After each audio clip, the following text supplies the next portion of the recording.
Donc, je vais vous parler maintenant dans cette vidéo de la cuvée Crémant Bulle d'Argile.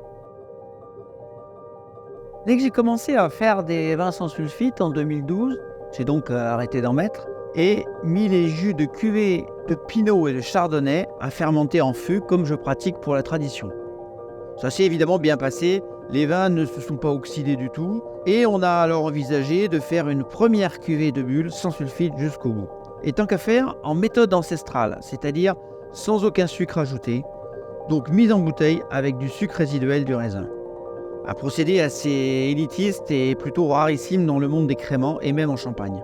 2 ans après, dès les premiers dégorgements et les premières présentations de la cuvée, ça a été une révélation et le vin a gagné de nombreux concours, est sorti finaliste de Terre de Vin, il y a eu des coups de cœur dans la revue des vins de France et ça s'est avéré une alternative, disons-le tout de suite, à des très grands champagnes à 5-6 fois le prix.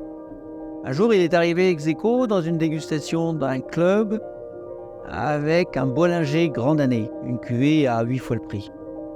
Le secret n'est pas bien difficile à comprendre, comme la tradition. On prend des raisins de Pinot, de Chardonnay, parfaitement sains, vendangés à la main, transportés en petites caissettes et qui sont délicatement pressés pour obtenir et sélectionner les jus de cuvée, qui sont les premiers jus, les jus les plus fins, les plus acides, et qu'on va mettre dans des fûts à fermenter. Et on les garde sur lit plus de 6 mois pour les mettre en bouteille pour une longue seconde fermentation dans la bouteille à basse température dans notre cave de Limoux.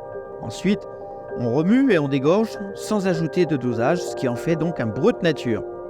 Les raisins sont bien mûrs, et donc le vin n'a pas besoin d'être arrondi et vous obtenez cette recette unique de vinosité, d'une extrême persistance et longueur, avec un parfait équilibre entre fruits et fraîcheur, des touches pâtissières, de croissants, puis de champignons, de truffes, c'est unique.